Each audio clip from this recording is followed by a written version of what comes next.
And now, coming to you straight from the 505's most news-biting source of politic-commentainment, it's the New Mexico Inquisition with Danger Cavanos.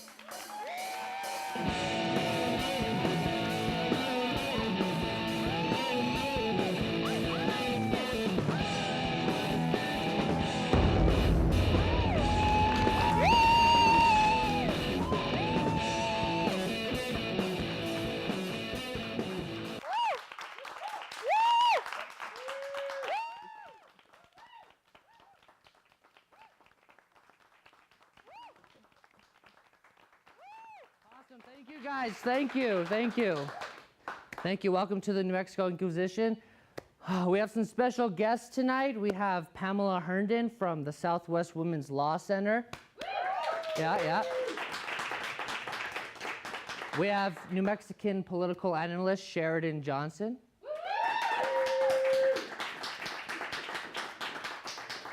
Our comedian Don Schary. And the host and our head writer for the women's panel, and Gora.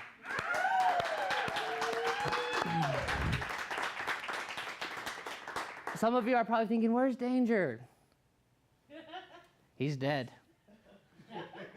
I'm taking over the show. Okay, so let's see. There's some upcoming events happening. There's an Eat Like an Ape event at the Albuquerque Biopark on April 14th.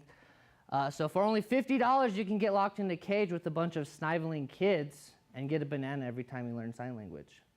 Right? Last time there was an event like this, we lost the great and iconic Harambe. It's for you, my guy.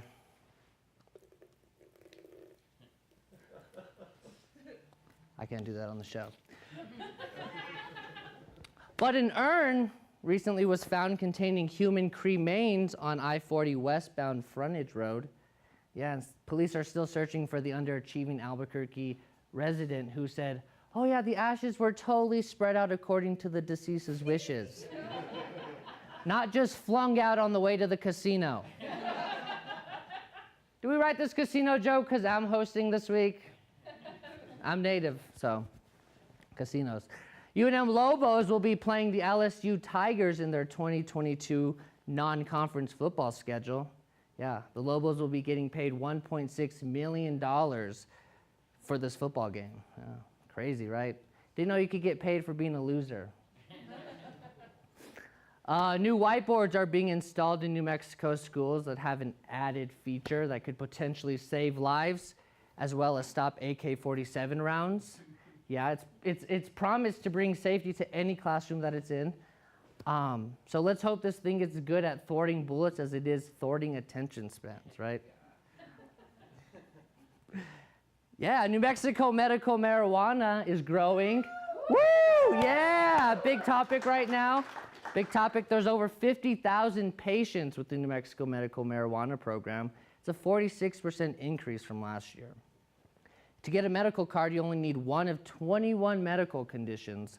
Conditions include chronic pain, glaucoma, to needing weed. Who knows, I might be going to a Pearl Jam concert, might be going to Star Wars, might be getting a slice of pizza, might be having to drive to the west side. Could you imagine that without a little, yeah. So, the Albuquerque Council, don't worry about smoking anywhere because the Albuquerque City Council has voted to decriminalize having less than an ounce on you. So don't get too happy. Yeah. You can't have like an ounce 0.1. So the Albuquerque City Council, like I said, approved the decriminalization of 1 ounce of marijuana, but they can opt to give you a $25 citation. But remember to pay it because if you don't, they're going to put a boot in your water pipe. Nope. Susana Martinez spent $58,000 last year on food and social expenses, just like her, right? But it's coming from an account that's not audited. But it's weird because last month she signed legislation to have it moved to the state treasury department, or to the state treasury where it is audited. But It won't take effect until 2019 when she's out of office. So until then, she's going to keep making it rain at Dion's. A spokesperson for Susana Martinez recently stated, the Republican governor offers her full support to the New Mexico National Guard as the Trump administration announced it would start sending guardsmen to the southwest border. Right? To me, this whole immigration talk is starting to sound a lot like Game of Thrones. Send the guardsmen to the southern border. Summer is coming. So those are our jokes. We have a great show for you guys tonight. We have an all-women's panel. Yes, an all-women's panel. This guy just needs to get out of here. So before I go, I have something to say to you guys. Miss Vanjie. Miss Vanjie. Miss Vanjie.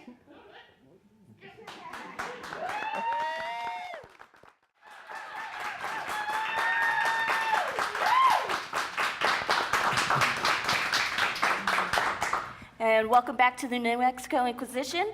I am your temporary host for the second and third segments of the show. My name is Gora, and I'm the head writer of New Mexico Inquisition.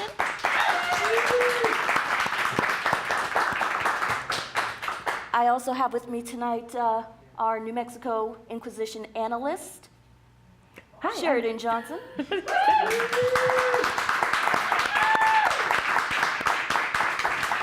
Our guest tonight, Pamela Herndon with the Southwest Women's Law Project.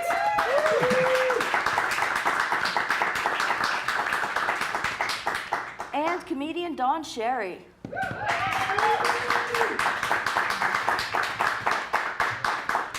How's everybody doing tonight? Well? Guys have a long day? I feel like every day is a long day for me right now. Because you're pregnant, right? Yes. Yes, the larger I get, the longer my days are. So my days are about this big. It goes like down to here right It's now. so I'm long. just hiding it. When's the last time that any of us got any real me time, family time, you know? This is something I was reading about, Pamela, that you are hosting a film about our messed up system that doesn't allow, it doesn't provide women or men or anybody, families, extra time every year to take care of their elders, take care of themselves, to relax. That's absolutely right. We're one of the only countries that does not have paid leave for our employees. So that if you get sick, if you have children that need taken care of, we don't have any paid family leave. But we're working on that. And that movie, 0 Weeks, is going to talk about how do we make it happen. And you know what? We have an amazing woman named Ellen Bravo who is coming in to join us to be on a panel to talk about that 0 Weeks and about how we make it happen in New Mexico. So we're excited about that. Looking forward to it. I'm excited. Yeah, when I was a kid, when I was 15, I was diagnosed with cancer. And I remember I was in a single-parent household, just my father, and he would have to leave for work all day. He couldn't not work, and I would be at home sick every day. And that's a kind of a messed up system.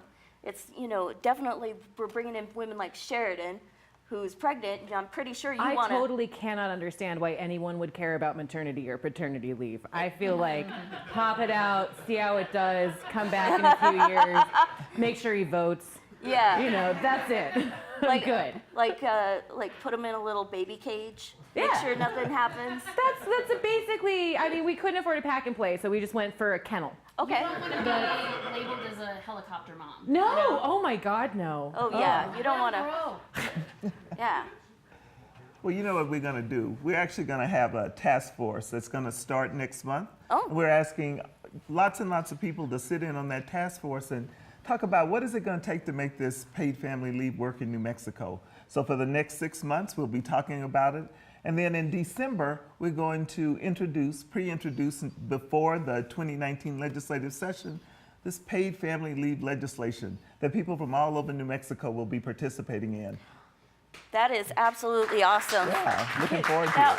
Now, Is the task force something that like, can I play? Can everybody help? Can everybody at home help? Everybody at home can help, and we'll be going around the state. We'll be meeting at various places, so watch for our website at the Southwest Women's Law Center, www.swwomenslaw.org, and look out when we're going to have those meetings and join in with us. You will, for sure. now, the movie is called, also there was an article called The Cost of Doing Nothing. Yes. How much would you pay to do nothing? Oh my God, if anybody would pay me to do nothing, that would be my dream. I feel like it's an Ouroboros. I feel like if I pay somebody to do nothing, then all of a sudden, the nothing will become bottomless and infinitely expensive. I would pay $5 an hour to do nothing. How much would you pay to do nothing? Well, I have a question. Is all the things I'm supposed to be doing being done by somebody else? Or do I have to pay them? Do I have to factor this into my pay? Because I don't want to do anything, but I want everything done for me. So I need at least $500 an hour because I pay well. Is this to infer that as long as the government does nothing, I'm technically owed $5 an hour for all of their nothing that they do for me? I'm actually going to see to it right now. I'm writing Washington. I Sheridan Johnson needs to get paid. want back pay. Exactly. And if any of your family has leaved, then I think you should get paid too. Yeah. Yeah. Good guys, we have a plan. Right. Yeah. If you've been abandoned by it's one of your solid. parents, you can get paid family left. Right? Yeah. Paid family leave, out the door. Every day I get at least $200 to like buy my own dad, you know? By the way, I have a dad, he's great. He's mostly present, so that's good. He's mostly present as in he lives in town, you just don't know where. No, he lives and works in Chicago, but I'm good now. I'm good now. You're like, I finally had my showdown with my dad. And, Actually, that's part of my to-do list this year, is mending everything with my father, you know? do you think Past it's gonna, life stuff. Huh? Do you think it's gonna start with fight though? That's the only way I know how to speak to my father. I have to like get in a fight with him because he doesn't like people in general, even his children. When he met You gotta push, When he met my yeah. boyfriend, he said, "What's his deal?" Well, I just don't want to pay tax on it. Yes. So we wanted tax. I don't think that, I think we have a system that, we could actually, because we have so many workers, we could, get this off the ground, especially taxpayers. Yeah, I mean, there's so many people who want to work temporarily, but not like forever. Yeah. So they can be the temps for people who are on family leave. I used to live in Australia, and I couldn't believe how many different types of leave, days off, free money that you can get without working that you can have. It's like Now you're sounding names like of the snow guy in who wears that money Inuit language. suit. Pardon?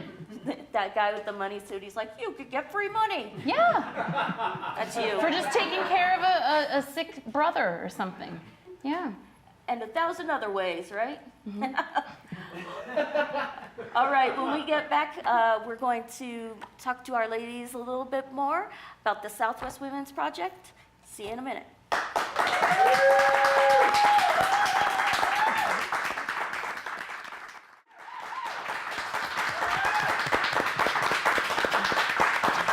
And welcome back to the New Mexico Inquisition.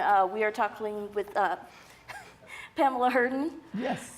of the Southwest Women's Center. I called it Project, and you may have noticed that below we changed it to make it correct. It's too hot in here. It's too hot in here for me to think straight, huh? Take that hoodie off. Hey. Take it off. Or take Hey, it I don't off. tell you. I don't tell you objectify what women to on do. our all women's panel. Thank you very much. I'm not objectifying her. I'm just trying to make her more comfortable. I just thought maybe they heard that there was like a women's panel, and they're like, "We'll make it hot so they'll take off their clothes."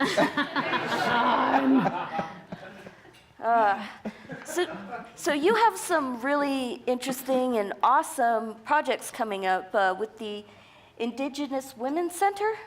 That's right. So we have this idea of helping Native American women who live within this state to create what's known as an Indigenous Women's Resource Center. So the federal government actually does allow one for every single state. And there is one that is actually funded in Lame Deer, Montana. And that's the headquarters of all Indigenous women's law center, resource centers. But we're going to have one right in Gallup, New Mexico. And we're so excited about that. All the things it's going to cover. Now, this is going to cover what are your main interests? You said domestic violence was one of them. So what we did is we started talking to Native American women and asking them, well, what's most important to you? So they listed 4 items. The first one was domestic violence, and how do you help curtail that within the Native population? The next thing was trafficking on Native lands, and that was another huge issue. And then missing Indigenous women. Women are missing from Indian country, from tribes, from pueblos, and nobody's looking for them.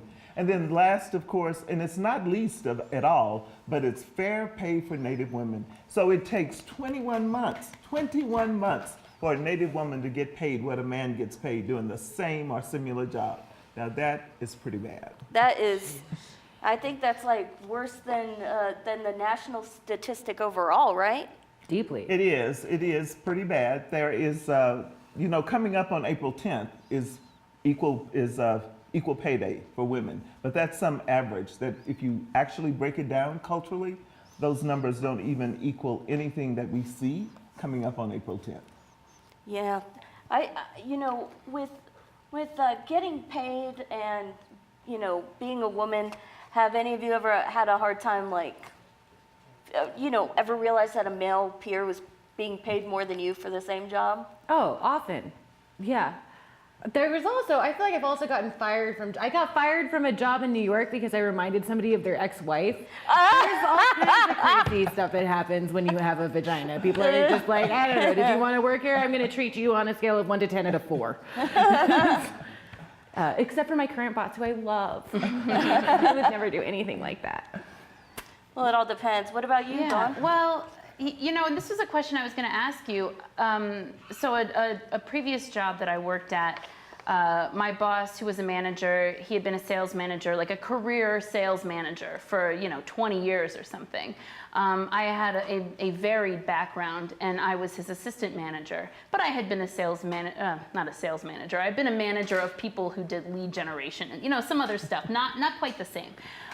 When he had left and I took his place. Oh, and I also did my thing too. So not only was I manager, I was also the assistant manager too.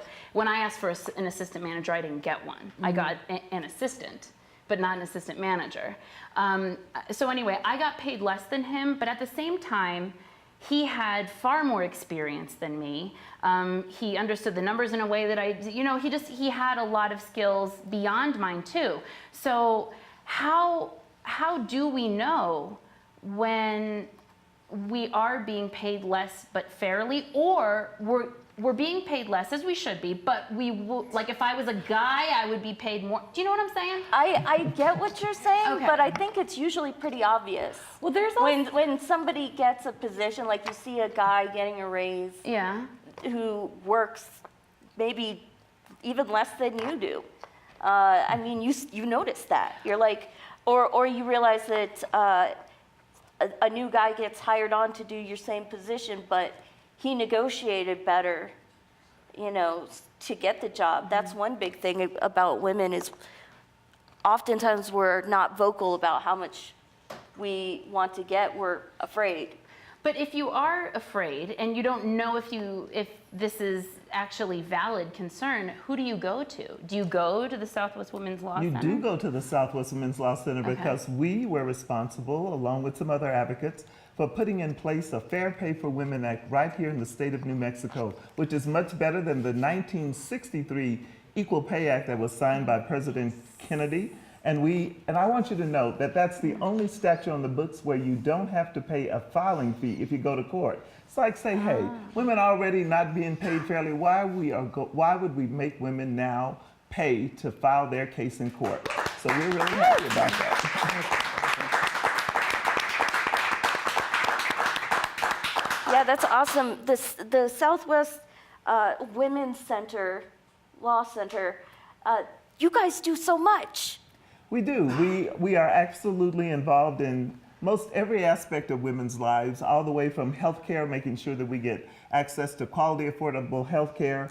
And, you know, we talked about domestic violence among Native women, but unfortunately in the state of New Mexico, we have the second highest rate of domestic violence in the entire country.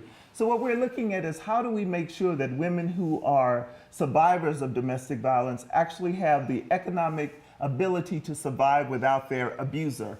So we've been trying to work with credit unions to create what's known as a credit union special operation. So they can create these credit unions where domestic violence survivors can actually go and get money for housing, for their children, for transportation, without high interest rates, because the highest interest rate that a credit union can charge is 18%. So these 43 credit unions in the state of New Mexico, if you're listening today, you've got to come on board and get that QSO together for survivors of domestic violence and make it work in the state. Yeah. A lot of women who are trying to get free from domestic violence often cite the fact that they would be left with nothing if they left their abuser. That's exactly right. So therefore, they tend to stay when they don't have to. But we want to give you the opportunity to leave to show that you can survive without being abused. So that's a major item. And I do want to tell you about one other item. You know, within this state, it's important to make sure that girls have the same access to sports as boys do, because that's a catalyst for moving on to additional education, for even advancing your career. I bet if we asked the ladies across the way how many of them were involved in sports, you know what they would say? They were definitely involved in sports. We should ask them, what sport were they involved in? I made daisy chains on a soccer field one summer. I really just did a lot of speech and debate. It was more into brain sports. Well, that was a good sport.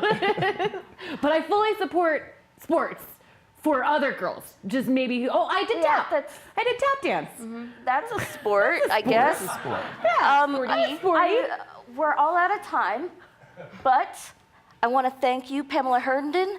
If you could look into that camera, tell us where we can find you, where we can support you. Thank you. Well, we're looking forward to your looking at our website at www.swwomenslaw.org. Give us a call at 505-244-0502 or go to the Pussy Riot concert on June 30th. They will be holding a concert at the Kino Theater, and the proceeds, part of those proceeds will come to the Southwest Women's Law Center. So if you buy a ticket, you will be supporting us. Nice. What about you, Sheridan? What's going on with you? Are you just going to be pregnant and work? Oh, yeah. I don't really care. Go support local theater. Awesome. Dawn. What do I have? Well, you know, I mean, I am a comic, but my current day job is at Sleep Number, and we are having our friends and family sale. Anybody who is a friend of New Mexico Inquisition is a friend of mine and a friend of Sleep Numbers. Half price off your bed, y'all. I'm at Coronado Center. Fabulous. All right, you all have been great. Thank you so much for coming on tonight with us. This has been the New Mexico Inquisition. We're out.